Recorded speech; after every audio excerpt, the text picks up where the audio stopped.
Perjalanan yang kami tempuh belum berakhir. Setelah menelusuri cerita di chapter sebelumnya, perjalanan kali ini membawa kami ke sebuah desa yang menarik perhatian. Bukan hanya karena bentang alamnya, tetapi juga karena kisah-kisah yang tumbuh bersama masyarakatnya.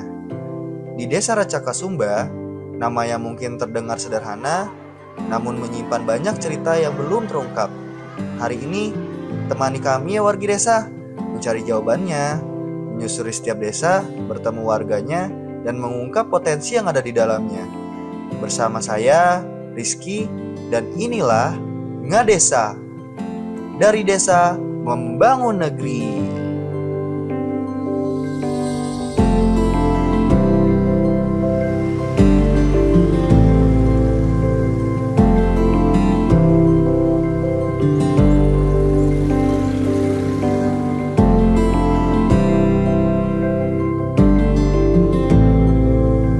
Assalamualaikum. Waalaikumsalam. Sarang saya ya. Rizky, Pak. Di mana ya teh? Saya dari Bandung Kota, Pak. Oh, orang Daya. Iya, Pak. Abi punten ngaganggu Bapak. Terang teh ieu kepala desa di Desa Racaka Sumba teh saha? Awak yang badak kieu jengkol kan. Kieu teh cirining kepala desa. Oh, kepala desanya Bapak. Oke, Pak. Jadi kebetulan karena Bapak kepala desa, sebagai kepala desa, saya tuh mau, Pak, ngekspor Desa Racaka Sumba. Boleh. Bapak lagi sibuk nggak? Santai, kebenaran. Kita mau ngontrol ke BUMDes, kan di sana ada program perikanan segala macam. Saya mau kontrol sana. Kegiatan anak-anak sana. Boleh, Pak, ngontrol anak-anak Bapak, Pak? Boleh. Sambil kalian lihat ya? kan ini mau explore, mau Iya. tahu silahkan. Boleh, Kontrol. Pak, kesana? Boleh. Kontrol, Pak. Ayo, Tuh. kurang kontrol lah. Punten Siap. Pak, ya, nggak ganggu. Ayo, Mbak. Pak, punten ya, Pak. Jadi ngeganggu waktunya nih, Pak. Oh, Aduh. nggak apa-apa. Iya, saya teh sebenarnya pengen tahu lah sekilas tentang desa di sini gitu, Pak. Karena kan beberapa desa butuh sejarahnya. Gitu. Oh. Kalau desa saya ini kan kebetulan kebanyakannya lahan pertanian, ada perikanannya juga, potensi desa saya itu ada UMKM-nya juga, ada perikanannya juga, dan ada juga situs buat sejarah. Nanti Iki bisa jalan-jalan sama saya ke BUMDes, perikanan lelenya gimana. Sekarang lahan pertanian kebetulan lagi diolah nih. Nah, ini pengolahan. Nah, ini juga para petani ini ada bantuan juga dari BUMDes. Jadi buat modal pengolahan tanah itu dikasih disupport sama BUMDes. Pembayarannya nanti itu kalau udah musim panen. Bisa meringankan. Kalau dulu sebelum ada turun tangan BUMDes, pas panen itu kalau sama tengkulak tuh murah diterimanya. Tapi adanya BUMDes saya arahkan supaya bisa membantu secara langsung ke masyarakat saya ini. Alhamdulillah, jadi hasil panen gabah kering diterimanya sesuai dengan HRT pemerintah 500.000 per kilo. Oh gitu ya, Pak. Sekilas sejarah di Racaka Sumba. Iya. Tapi, Pak, kebetulan panas nanti agak lanjut jalan, Pak, kita. Ayo. Pak.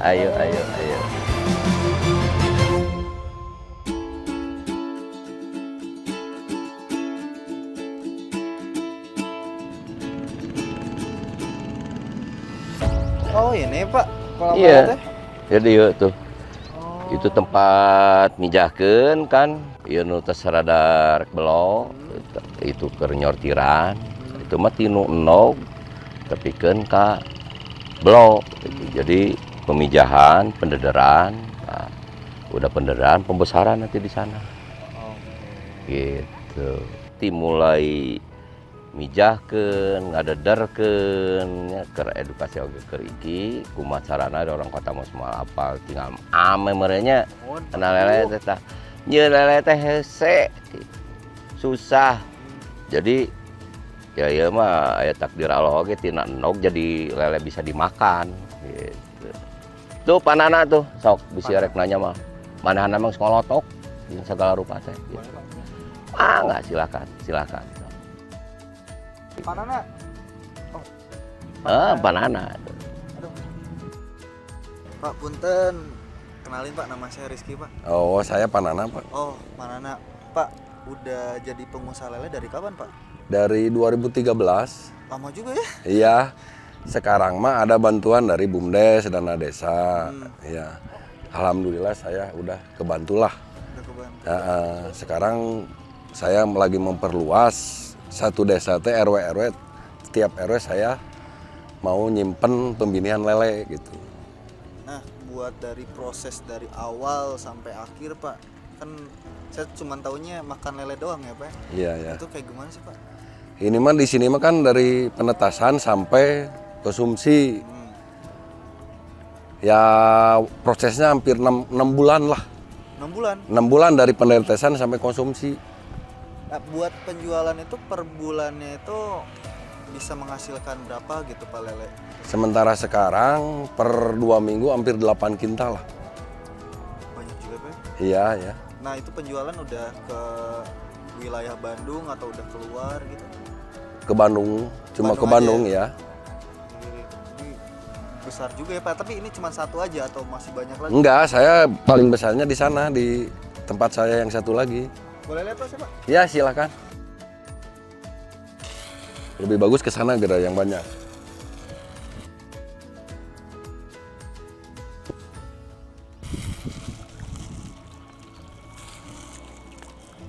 Nah, ini dari kecil ini umur sebulan dari pendederan. Oh, ini disebutnya pendederan. Ini baru belok lah. Satu kolam ini berapa lele Pak kisaran itu? Tergantung ukuran kolamnya. Oh, iya. Ini ukurannya semeter 80 ke 6 meter, paling 1.500 ekor. Bosnya itu 1 tahun apa sih makan lele ya Pak? Tapi yang mahalnya itu Pak makanannya atau apa gitu dalam proses? Yang mahal prosesnya makanan. Makanan ya? Iya. Bisa menghabiskan berapa? Per 2 kintal lele teh habis hampir 2 ton 2 ton pakan. pakan. Iya. Aturannya 2 ton 14 kilo. Tapi itu udah ada ikut serta dari BUMDes atau Iya. oh udah Iya, udah. dibantu ya? Ya, dibantu. Keren Pak, keren. Saya jadi tahu gitu Pak, saya cuma taunya makan pecel lele aja Pak.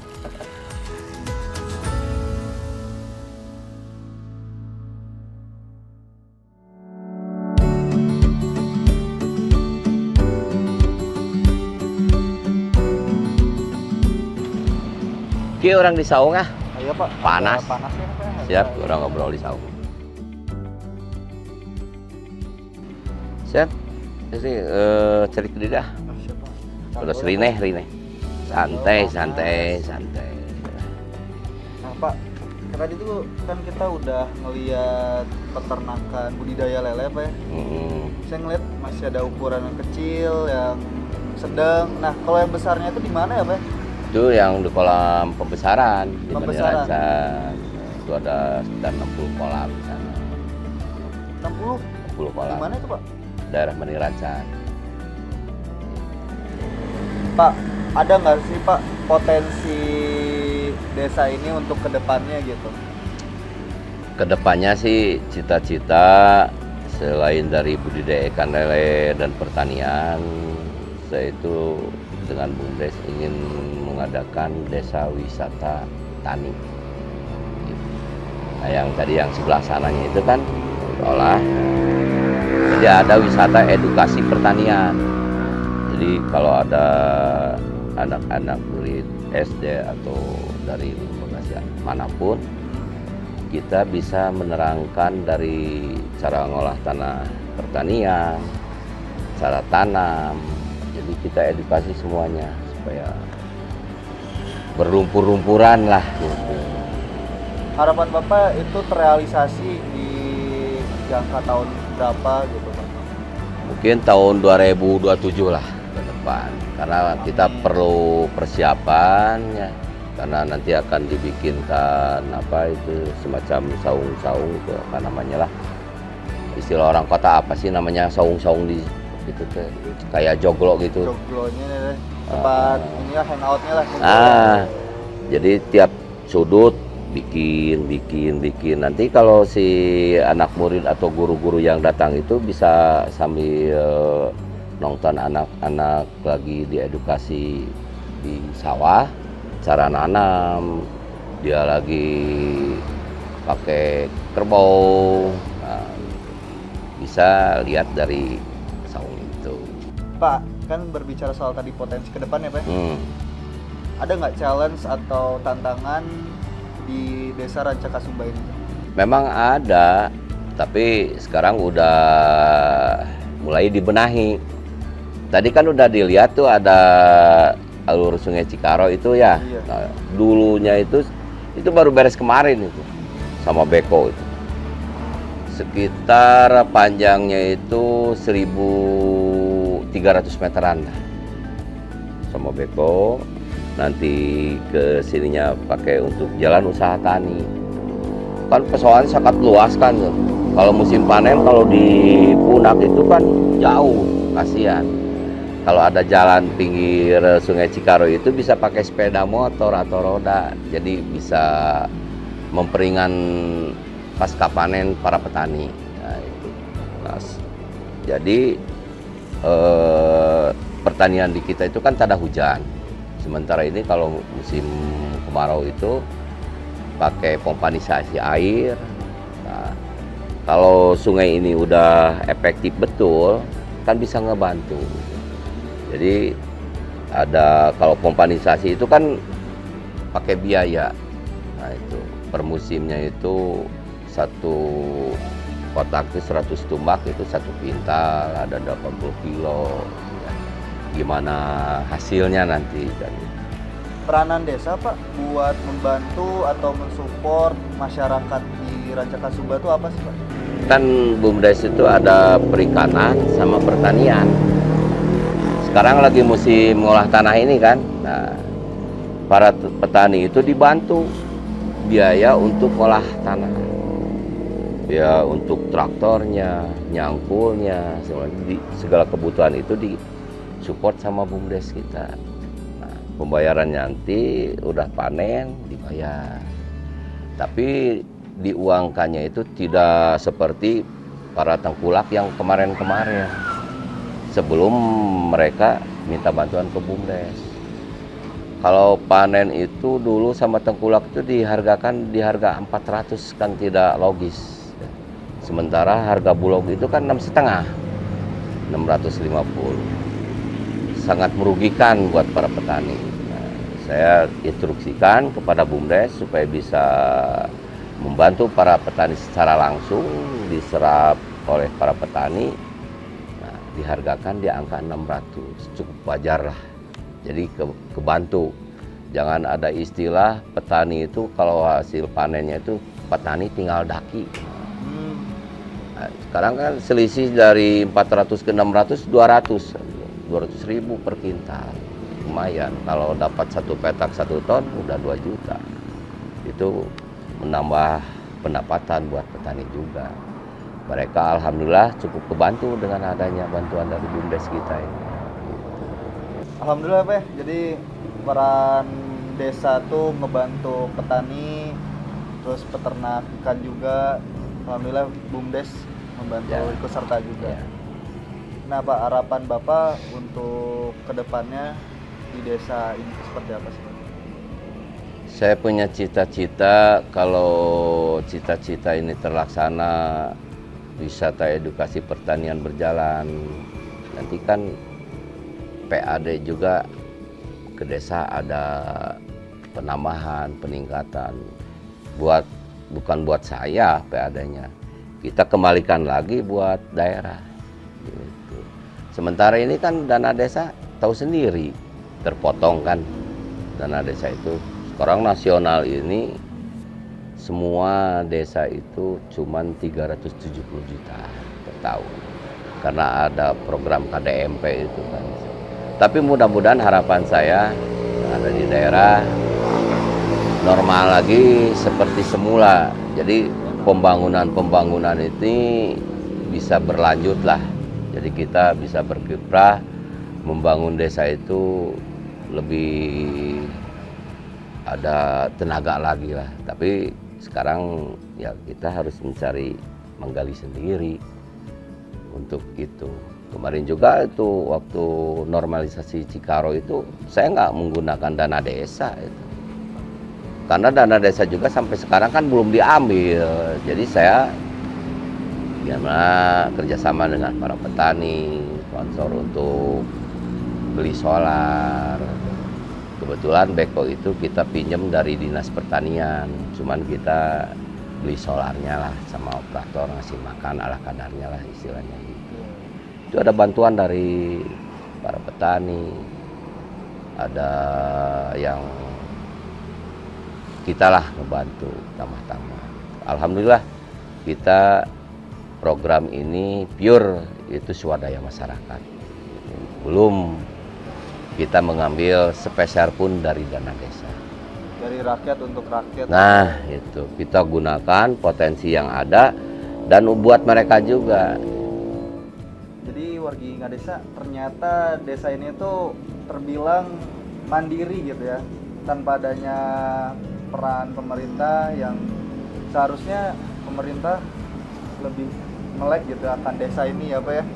Jadi keren juga ya. Kayaknya masih banyak desa-desa yang memperdayakan peternakannya, pertanian, perkebunannya. Kayaknya seru deh ngeliat memajukan usaha UMKM lokalnya. Ya harusnya pemerintah lebih melek lagi sih akan potensi-potensi di desa-desa.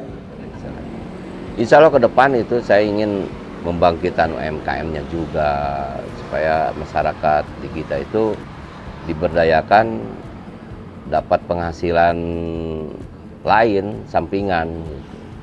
Jangan tok kalau di sini kan banyaknya buruh tani. Kalau udah musim tanam gini stagnasi dulu berapa bulan nunggu panen. Nah, di samping itu ada sampingan-sampingan. Bikin opak, keringan kelontong, terus yang budidaya ikan lele itu kan. Itu berputar. Tadi kan udah dilihat dari istilah pemijahan, pendederan, terus sampai pembesaran nanti ya, dilihat nanti pembesaran. Jadi BUMDes kita ini tidak membeli bibitnya itu dari luar, bikin sendiri, dibesarkan sendiri, dijual sendiri. Karena kalau beli bibit belok istilahnya, belok untuk pembesaran itu sekarang susah, mahal lagi, karena jarangnya itu. Alhamdulillah kita edukasi anggota yang tadi si Panana itu ya, jadi ternaknya itu mulai dari pemijahan. Tadi kan ada nih kan yang udah itu berumur sekitar hampir sebulanan, udah 3 cm itu.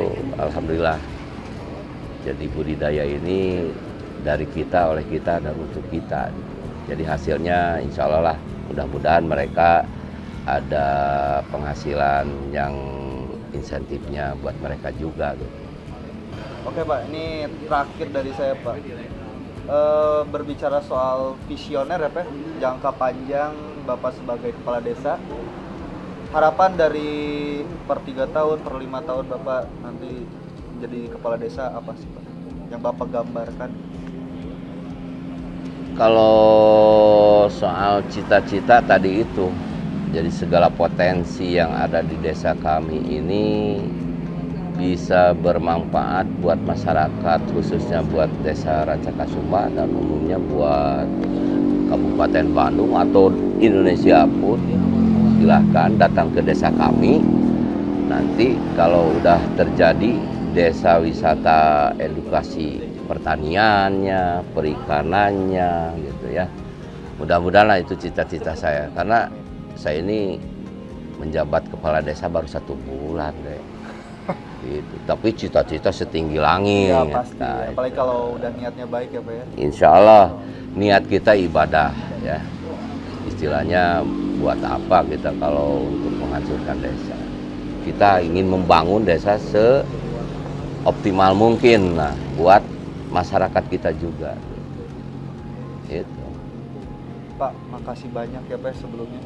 Ki, ada Apa tuh Pak? potensi di kita nih. Apa ya? Itu Saya sempat yang searching Pak. apa namanya ya, kalau dulu mah ada situs di kita tuh, situs saya mau Sumur nanya. Bandung itu di kita tuh, Situs situs Sumur Bandung namanya. Itu warisan dari kata nenek-nenek saya dulu itu, dari semenjak zaman Pajajaran. Gitu. Dulu itu dari Cirebon, dari Banten suka ada yang datang ke sini, ya kita sih nggak ngerti ada semacam ritual atau apa, nggak tahu sih. Oh iya, iya. Ya, saya sempat ngelihat juga di Google Pak ada situs di sini gitu. Iya, Saya kira nggak ada gitu. iya. Itu sampai sekarang ini ada larangan-larangan yang belum kita berani untuk istilahnya menabrak larangan itu. Pantangan lah Pantangan ya. itu, Ya. pantangan. Jadi kalau masuk ke kampung namanya Kampung Segaherang, yang ada situs Sumur Bandung itu, walaupun kita orang berada atau gimana, kalau ada kenduri hajatan gimana itu jangan ada yang nabuh bohong. Entah gimana gitu ya. Jangan ada bohong. Kalau ada gong kayak gitu, entah apa yang terjadi, dan mau mencoba juga nggak takut kita, bukannya kita percaya hal-hal yang demikian ya, tapi itu tatali karuhun kita jaga sampai sekarang. Dan Menghormati ya Pak ya. menghormati karuhun-karuhun dulu lah. Harus gitu. Kalau Deiki mau lihat nanti kita ke sana Sana ya lihat. Pak sekalian. Aku Boleh. mau pamitan juga. Ya. Itu daerah mana Pak? Daerah Kampung Sagalaherang di RW 8. Nanti kita ke sana Pak ya. Aku Siap, juga pengen siap, lihat-lihat siap. situs itu. Siap, Penasaran siap, juga. siap. Pak, makasih banyak ya Siap. sebelumnya Pak. Iya, Makasih banyak Pak ini iya. udah menyempatkan waktunya Iya. seharian ini. Iya. Sehat selalu. Cuman dek kan iki mah orang kota Iya. ya. Kalau kita kan di kampung adanya bala-bala, kita bawa apa-apa, roti Pak, kan di saya mah. tengah tuh.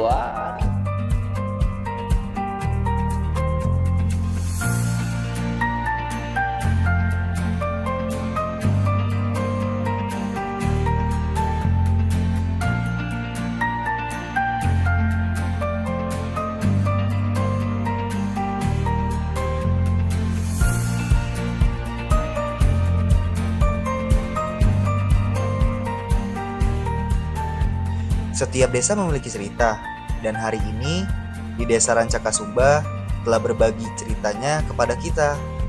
Namun, perjalanan kami belum usai. Masih banyak desa dengan potensi, budaya, dan cerita menarik yang untuk kita jelajahi. Saya Rizky, pamit undur diri dulu ya.